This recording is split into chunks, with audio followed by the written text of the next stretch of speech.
Waktu kita terjepit, siapa Tuhan itu sangat menentukan. Jadi sekarang kita tahu bagaimana posisi kita di hadapan Dia.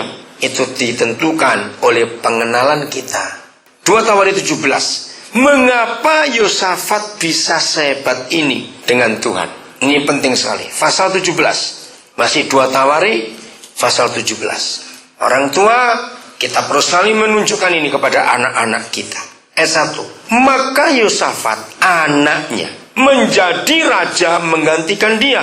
Karena papanya sudah mati, Raja Asa.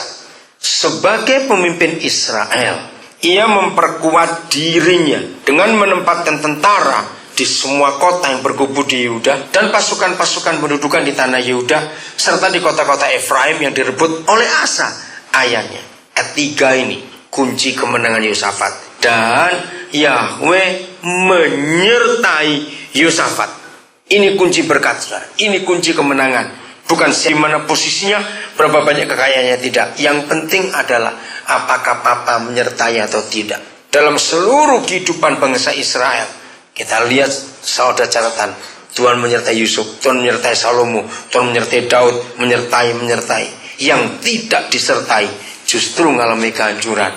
Contohnya Raja Saul. Maka itu penting sekali penyertaan Tuhan dalam hidup kita. Kapan Dia bisa menyertai kita? Waktu kita berkenan kepada Dia. Kita cocok dengan hati. Dan Yahweh menyertai Yosafat. Kenapa? Karena, baca terus, ia hidup bagaimana? Ayo baca. Karena ia hidup bagaimana? Mengikuti jejak yang dahulu dari Daud, bapak lulurnya.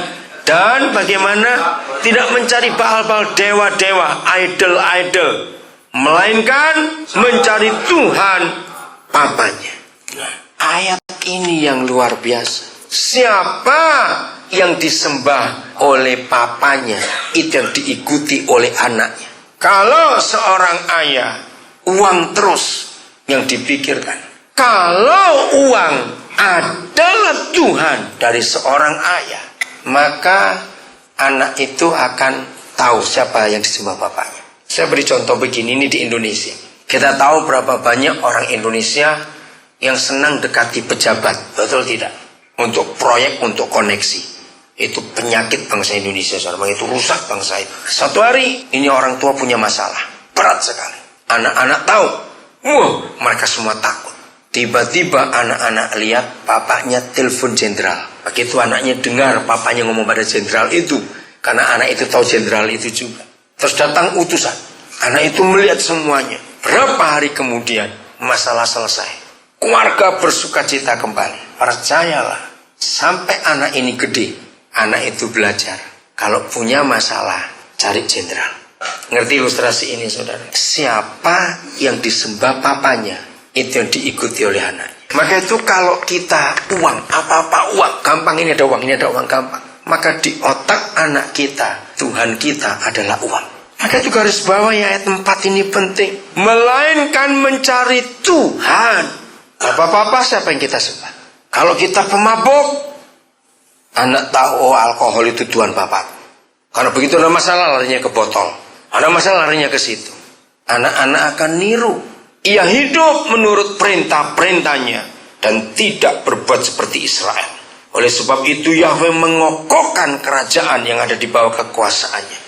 Dan seterusnya. Dari pasal ini, kita tadi melihat di pasal 20. Pantas kalau begitu dia kejepit carinya Tuhan. Karena dari kecil dia sudah tahu siapa Tuhan disembah oleh bapaknya. Maka itu orang tua, kita harus sadar betul. Saya sering berkata begini.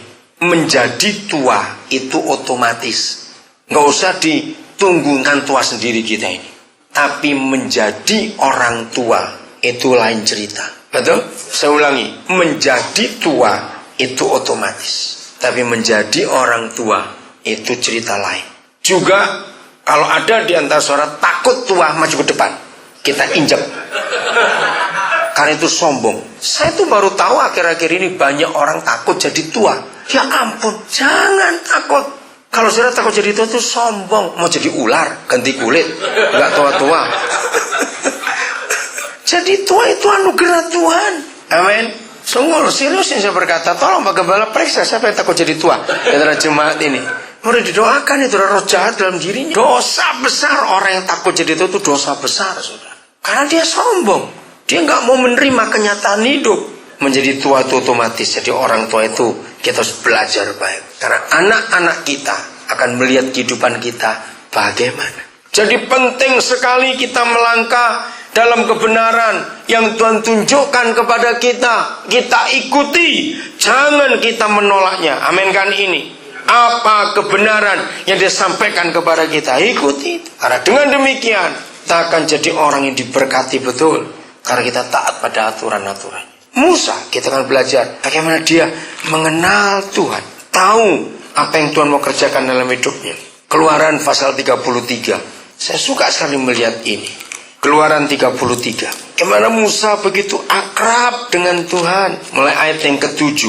Keluaran 33 mulai ayat 7. Sesudah itu Musa mengambil kemah dan membentangkannya di luar perkemahan, jauh dari perkemahan. Maksudnya gini, jadi dulu kan bukan rumah-rumah tapi tenda-tenda. Nah, di antara semua perkemahan Israel, Musa buatnya jauh.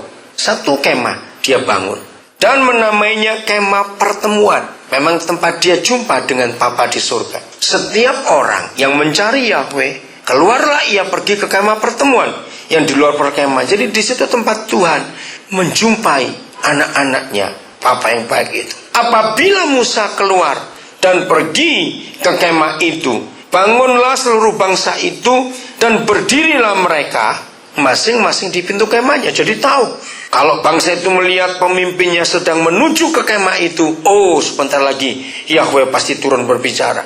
Maka itu mereka masing-masing berdiri di pintu kemah dan mereka mengikuti Musa dengan matanya, dengan pandangannya, sampai Musa masuk ke dalam kemah. Dalam ayat 9, saudara, saya sangat tertegun dengan peristiwa ini. Apabila Musa masuk ke dalam kemah itu, turunlah tiang awan dan berhenti di pintu kemah. Saya berhenti sampai di situ dulu. Kedatangan Tuhan, kehadiran Tuhan pada masa itu ditentukan oleh awan. Kalau siang ada awan, kalau malam jadi api. Kenapa? Dan sungguh dahsyat. Karena padang gurun itu kalau siang panas, suhunya ekstrim, saudara. Panas sekali kalau siang. Tapi kalau malam dinginnya luar biasa. Jadi kalau siang Papa hadir sebagai awan, itu sebagai air condition untuk mereka, sebagai payung untuk mereka. Kalau malam sebagai heater untuk mereka. Nah, yang saya mau tanyakan kepada saudara, antara Papa dengan Musa, siapa yang menunggu siapa? Coba baca ayatnya. Siapa yang tunggu siapa? Antara Papa dengan Musa. Bagaimana dia bisa tunggu Musa? Jadi kalau Musa nggak masuk, dia nggak akan datang. Dia nggak akan hadir. Amin.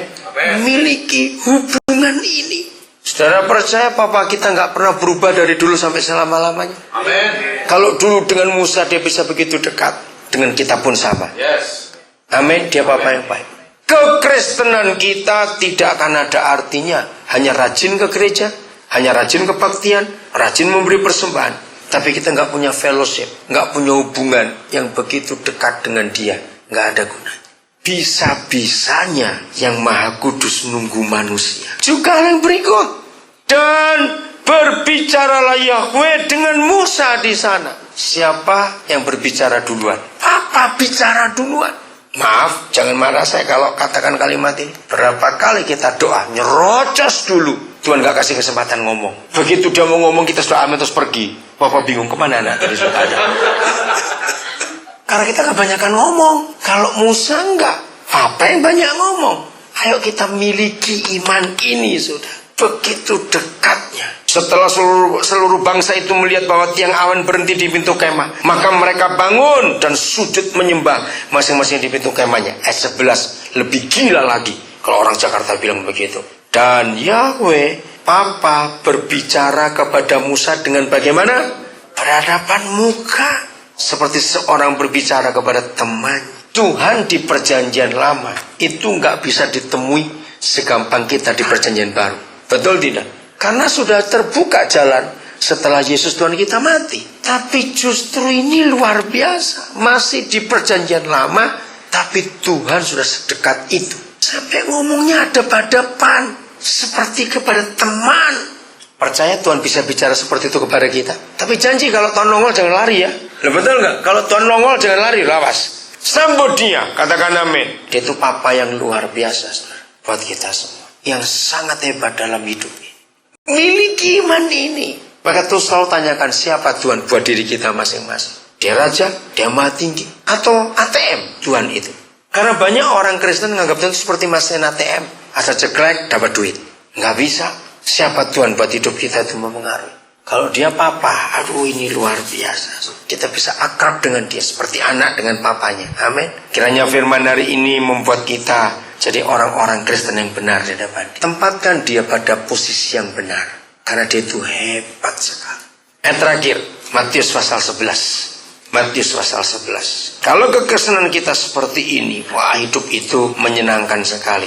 11 ayat yang pertama. Setelah Yesus selesai berpesan kepada ke-12 murid, pergilah ia dari sana untuk apa? Mengajar dan memberitakan Injil di dalam kota-kota mereka. Percayakah saudara sampai hari ini Papa kita dan Tuhan Yesus tidak berhenti mengajar kita terus? Jawab iya atau tidak? Tiap saat, bukan cuma tiap hari. Nah, kalau dia mengajar kita terus menerus, artinya seharusnya kalau kita diajar tambah lama tambah pintar atau tambah on? Lo coba jawab.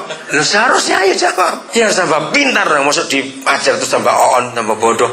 Ini sudah bulan ke-9, pertengahan lagi. Sudah tanggal 13 saudara. Cepat benar waktu ini. 8 bulan 12 hari yang kita lewati. Berapa banyak peristiwa yang sudah terjadi dalam hidup ini. Tambah pintar enggak kita ini? Harusnya tambah pintar. Tahun berubah, tambah pintar. Masa sekolah 14 tahun, kelas 2 SD terus. Kasihan gurunya, bosan lihat kita. Harusnya tambah pintar, tambah pintar, tambah pintar. Mangan apa bu? Bebek. Saudara, kalau kita diajar terus oleh Tuhan Yesus tambah pintar. Banyak hal yang dia mau berikan kepada kita. Oke, mau belajar, harus tambah pintar. Tuhan memberkati saudara semuanya. Pak Gembala silakan.